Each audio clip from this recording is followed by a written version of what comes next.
I'll go first. I'm Rebecca Hart, and I'm the words person. I wrote the lyrics and the dialogue, and I worked on the story with Jacinth. And I am Jacinth Greywoode. I did the music, and as Rebecca said, we wrote the story together.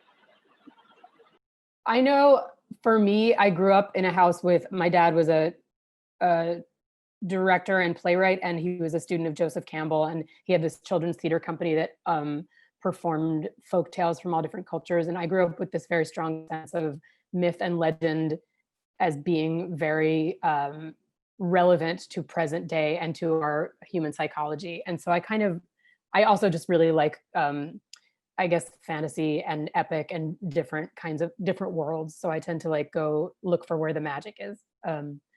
Although this is one of the first musicals I ever wrote, so who knows how that's going to change. Yeah, I think similarly for myself, it's a lot of, you find either a character or a setting or some idea that you're just like, ooh, that's interesting.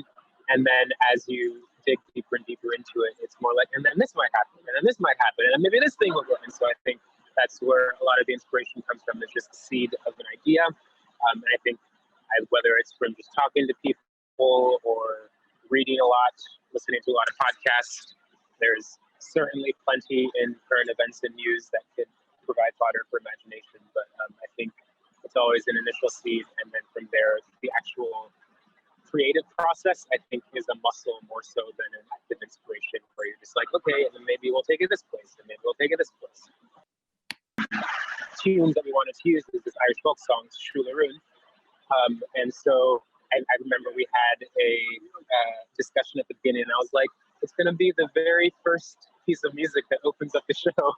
And it's something that I didn't write. And I was like, but it's actually that, because, not to give things away, but because it's very much associated with the 1915 world, that song kind of became the seed of a lot of music in the show, particularly just that descending minor third, just descending minor triad, excuse me. And if you listen closely to a lot of the music in the show, it incorporates that theme, or will move harmonically by thirds, or it'll be some inversion of that melody, like Walk My Love just kind of turns that on its head. And also another big one is Gone People. If you pay attention to the song that Myrtle sings, Gone People, at the beginning of the show, later on in her Myrtle's Lament, it is that same melody, but just it's taken on new meaning and a new place in the show. And so I think that idea of cyclical happenings is really easily represented in the music, because they're literally singing the same song between generations and between people.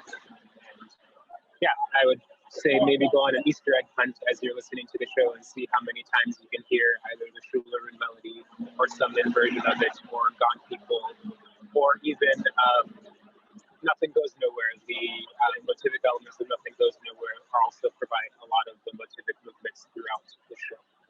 Well, I don't think I knew that it was German folktale until actually kind of recently. It was like digging through, like, where did this story come from? I knew that there was a famous folktale / fairy tale called Iron Hans or Iron John, because when I was a teenager, I guess, my father was very interested in this book by the poet Robert Bly called Iron John, a book about men, in which he takes this the original fairy tale and uses it to talk about, as he sees it, masculinity in our society and where it's run into trouble, and particularly what he sees as the lack of mentorship among men, older men and younger men, and more, in my view, problematically, talks about how the women's movement has emasculated modern men and made it problems for them. And I'm totally butchering this book right now, but it started a movement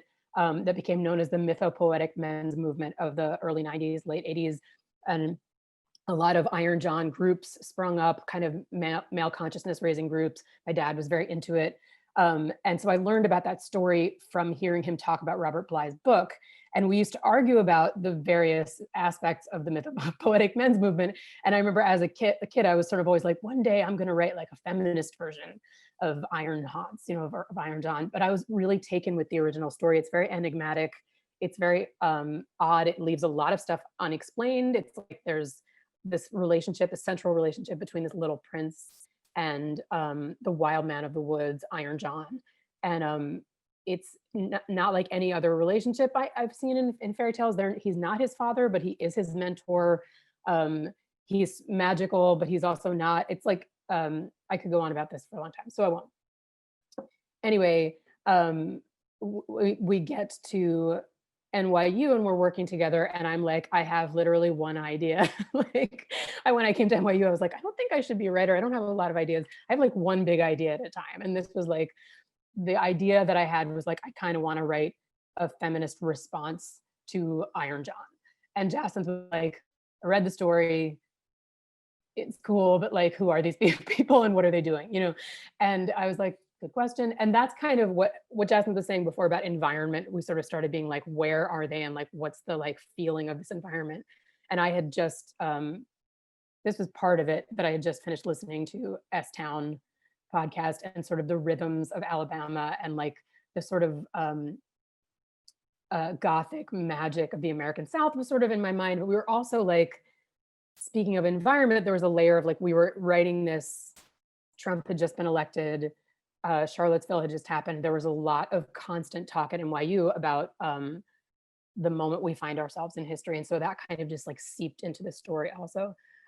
So I was like, hey, I want to write something about this. And I'm, you know, I have like my own agenda that I'm bringing to it. And then Jacinth was like, cool, who are these people? Where are they? And like, how did he get in the pond in the first place? Because like, it's just a given in this story. They like, there's an arm that comes out of the pond and grabs people and dogs and stuff. And people are like, what's going on? And then they drain the pond and there's a guy. And no one is ever like, why is he there? And how did he get there? And the minute Jacinth asked me that question, I was like, oh, I think I might know how he got there. And I think it's going to take us to the rest of the story. And then we started researching. There is a place in Alabama with a body of water called Murder Creek. There are a lot of things that happened around Murder Creek. We like, the more research we did, the more like small real stories started to crash into history and things we made up. And I was like, hey, I think there's 3 different murders or 2 different murders. And Jacinth was like, oh, I think they're related in this way. That was totally a spoiler. So cut that out, we're done. And anyway, that's how we come to be doing this interview. As you asked the question, I immediately thought of, I'm not going to remember her name. Who was, I think, the ambassador, Nikki Haley, is that her name? The ambassador to the UN, who just said at the RNC, America, I don't remember exactly what the phraseology was, but essentially there's not a problem with systemic racism in America at all. And how many people were kind of like, that's the problem right there, that we cannot address head on anything that makes America look less than or not the best country in the world. And I think I'm about to go off on a bit of a lecture tangent, so I'll stop myself. But in the show itself, I think theater provides a remarkable way, like literature, but slightly different because you are in the space with living bodies on the stage in front of you. Like film, but similarly, you are actually in a space with bodies around you and living actors on a stage in front of you that can really bring an immediacy to a lot of issues that and concepts and ideas and stories that can otherwise kind of be taken in, but not fully immediate and present in front of you. And I think that's why both of us really love storytelling in theater, is that idea of just people alive creating a world in front of you. And I think theater and musicals in particular allow space for kind of the magic of theater, the magic of musicals to expand moments that would normally just pass. That's what songs are. You'll take a song moment and just have what is literally a second in time expanded, where we can really see everybody's thought processes and how they're evaluating things maybe even get some meta information that the actors and characters themselves don't even realize. And so it allows a lot of room to just evaluate what it means to operate as a human in this space and this environment that we've created. It's a rather philosophical and roundabout way of answering things. Maybe Rebecca can bring it down to the I think, I mean, yeah, I think everything that you just said. And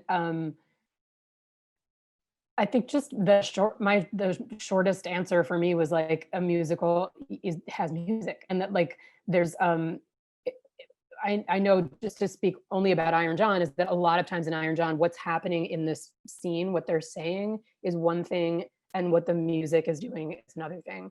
And I think that's true of any musical that's working, but it is something that's really important in the shows that there's a scene about people like having, dinner, or like a kid comes home after curfew and everybody's like, arguing, and they're talking about important things, but the weight of the importance is in the underscoring that's underneath it, and that like people in our show, this show is populated with people who don't talk about their feelings, and who aren't particularly introspective until they have to be, and so like a lot of times in the show, the song moment is the moment where it's like suddenly like I have to say this, I can't not say it anymore, and stuff comes out.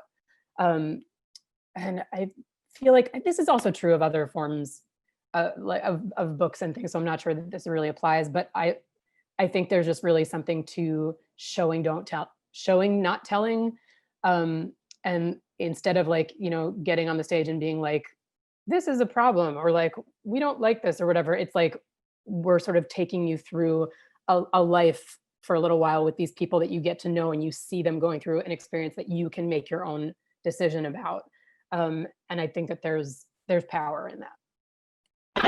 Yeah, and just to jump off of something she said that reminded me of something, I think in this show in particular, but I think in a lot of theater, as she musicals, as she said, there's what's happening in front of you and what the music is telling you. And in this show in particular, I think it is important to us that these are just people going through life, because there have been instances where the melodrama of the moment, yeah, the melodrama of the moment can take over, and people are like, and you, and all of this like over the top stuff, and we're like, no, nobody's really like that in real life, and we want this to really portray how people respond in real life. So let the songs do the work, let the music do the work of the melodrama, and show how people just function in the world that they're in. I mean, the short and snarky answer to that is that people just kept asking us, how are you going to have a pond on the stage? And we just kept being like, I don't think we're going to have a pond, like, I don't think it needs to. I also will say that the children's theater company that my dad had, that I grew up with, really obviously imprinted on me and my style of theater. And they would do all kinds of myths and legends that had magical environments and stuff, but they never had any set, they never had any costumes. It was all very physical and done with the bodies of the actors. And it was just so much more exciting in a way. I just sort of always grew up assuming that kind of theater magic was like the point. And doing it now is in this, whatever this kind of theater is I have no idea what it's going to be like, but I'm kind of excited because of the number of people who said to us, are you sure this isn't a movie, while we were writing it? And we are sure that it's not a movie, but, come to this moment in history, like probably a lot of cool things can happen in the virtual space to like play up the magical fairy tale elements of this piece. So I'm excited to see what happens. Yeah, I think, again, the snarky answer is so many people were like, this is so cinematic. This is a movie. How are you going to get from here to there to that place in so many scenes at once? And then we had a production at NYU that just brilliantly, it was a very, very minimal set, lighting, and sound cues. And we're like, look, you get everything that you need just from the bodies on stage and the sound cues and the lighting. And I think that also adds to the magic of the environment that we're trying to build in this show. And so I think there's a version of Iron John that is multi-million-dollar, no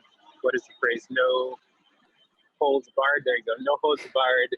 Everything That's that our there's agent actually a said. pond and there's actually a ledge and a mountain and all of this crazy stuff. And then there's a version of the show that is just actors on a stage with their bodies creating this world. And I think that is a useful element of the show, but also allows for a lot of flexibility in the way that it's presented, namely in this virtual setting, as Rebecca said, giving room for some of the magical elements to have a more technological aspect to it, but also leaving room for not needing to be necessarily to have all the actors in space together. There's a way that we can present this that works in the virtual setting that we're all finding ourselves in. I mean, two things. One, I guess I feel like it's important to remember that you don't actually have to be incredibly productive and creative during this time. Like, I know some people whose response to this was to just be like, I can't really do anything except think and sleep. And then some people whose response to it was like, I'm suddenly writing all this stuff. And for me, I sort of did a lot more than I thought I was going to do. I started like a weekly concert series, but I'm playing a lot and performing a lot. And it's been nice to remember that you actually can reach a lot of people during this time, because like, instead of trying to convince them to come down to the club and watch my band, like, I'm like, could you log on and watch the show? That being said, I'm not writing a lot of music, not writing a lot of songs, and I'm sort of making peace with that. It was a great time to do rewrites on Iron John that we've been dying to do, to come back to it. So I guess my thing is twofold. It's like there are probably things you didn't even know you were going to do that could come out with this limitation, and also like it's okay if it's not. So yeah, I would just echo that and say the same thing, that do the thing that you need to do to take care of yourself during this time. And I've also found for myself, evaluating a lot the things that I'm doing and why I'm doing them, and that has created a lot of room and space to find new ways to do things. Had me back practicing piano again for the first time in several years, which was great. And just trusting, if you are still a creator, you are still a writer, you are still an artist, even if you are not creating every moment of every day, because again, I think inspiration and creativity is more muscle than it is magic. And so it is, even the time that you are spent, quote unquote, doing nothing, just existing during this time period, is doing something within you to that will come forth at some point. a lot of the process on this kind of speaks to that, because I feel like it helped that we were in grad school and it was like you have to turn in something every week, like no matter what. So like even if you're just journaling every day, I feel like just a thing to do that it doesn't have an end in sight is important. But really the way a lot of Iron John got written was like a lot of like feeling about it and thinking about it, discussing it, and kind of spending time with these people in our heads and the environment, and like feeling our way, and then suddenly it would be like, oh my god, and like the song would come out. So like the time spent creating that was like actually sitting there being like, I am making a scene, was not the whole thing. A lot of it was just like waiting for the download. Case in point, Myrtle's Lament. Again, not to spoil things, but one of the big numbers in the show, we had spent probably a good 2 or 3 weeks before then, like banging our head against the wall, doing the creative thing of trying to write. And then finally we're like, all right, we can't figure out this scene. We know what's going to happen next with these two people in this moment. Let's just see what happens. And as soon as we entered that space, it was just kind of like, bleh. And I wrote a little bit of music, sent it to Rebecca. She vomited out a lyric in under 10 minutes, like a full song. And then I took that back and wrote the music, finished out the music for it. And within an hour and a half, we had one of our favorite numbers from the show. And so, then went back and wrote Wild Man, which was the sequence at the top of Act 2 that was driving us crazy. And so a lot of this also was the not linear nature of writing a show, that like, I know at least for us personally, like sometimes it was like, we know how it ends, or like, we know how it starts, and we know like that there's this thing that happens in Act 2. And like, I'm just glad we went and jumped to those parts and wrote them, because then they started sort of shedding light on the stuff around them. And I don't know it makes it really hard to write an outline, FYI, when people are asking you for an outline, but it was how this got written. Island-based learning, we call it, taking that from linguistics, where you're on this island and you know, okay, normally this thing connects to this thing. We're not sure what the actual path is, but we're just going to hop from island to island, and then eventually we'll build the entire network. I learned that phrase from you because of Iron John. At the beginning, you were like, okay, island-based learning. What you throw in the water, as it were. Just, again, I think a big thing, the main theme of the show is that idea of denial and not talking about things. And so just having a conversation is what we want to happen about any of the aspects in the show, which is mainly not allowing yourself to push things down or push things away or deny that they exist, or deny that they happen, but being willing to embrace things head on. And again, I think for us, the biggest takeaway from the show, the lyric that runs throughout the musical is, what you bury in the dirt at the edge of town will just take root and grow where it went down. And at the top of the show, that is talking about all these aspects of denial and the negative things that we put into the earth that take root. But still, at the end of the day, you can put good things down and good things will take root and grow. And so for us, that is what the show is about. Address things head on and put good out and into the earth and see what grows out of it. I'm glad you brought that up. I would have forgotten to talk about the good stuff. I think for me specifically, yeah, Iron John is a show about denial. It is about denial in many ways. There's been some promotion around the show and discussion of the show that it's like a show about the history of racism. And we were like, well, it's like the show is about American denial, and this is how I like to think that one of the most glaring examples of denial is the way we handle or don't handle the history of racism in this country and how it does still operate. And for me, I guess I was partially writing this while confronting my own denial about that. I realized over the last couple of years, like, I really grew up with this idea that, like, this is really reductive, but like there was slavery and then that was over.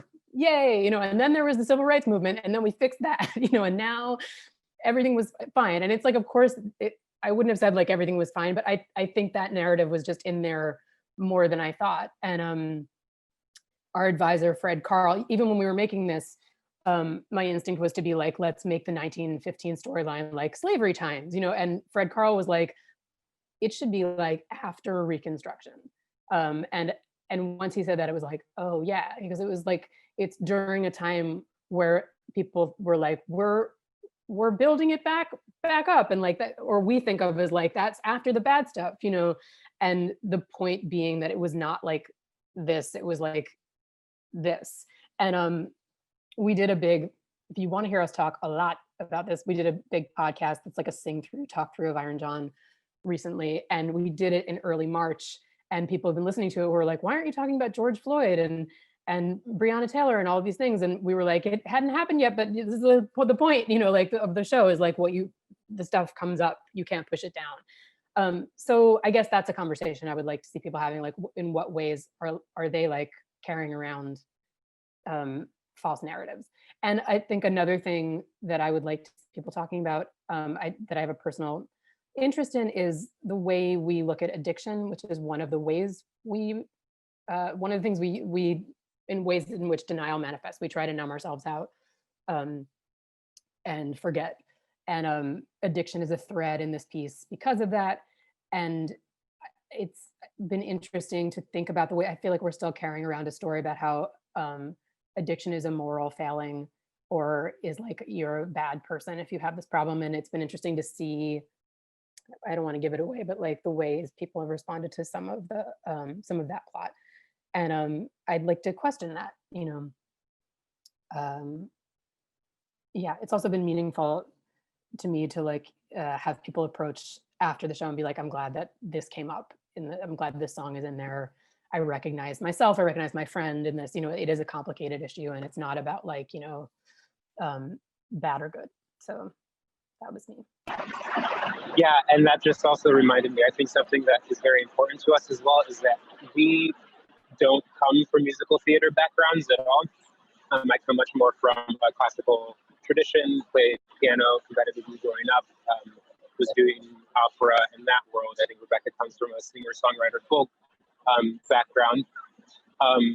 And so it was important to us as we were writing to write characters and people and situations that we know on and want to see on stage. Like, I'm not saying this properly. We want to write the people in our lives on stage and have people who think, I don't really like musical theater, see something in the show for themselves and be like, oh, this is what musical theater can be. And it's not necessarily jazz hands and high kicks, which nothing wrong with that, but that's just not what the type of music that we know or write. And we want there to be an in that way for people who wouldn't normally think of themselves as enjoying musical theater. And so a conversation I think would be great to have afterwards, for people to have afterwards would be, oh, this is what theater is. This is what musicals can do. And like, I can see myself on that stage.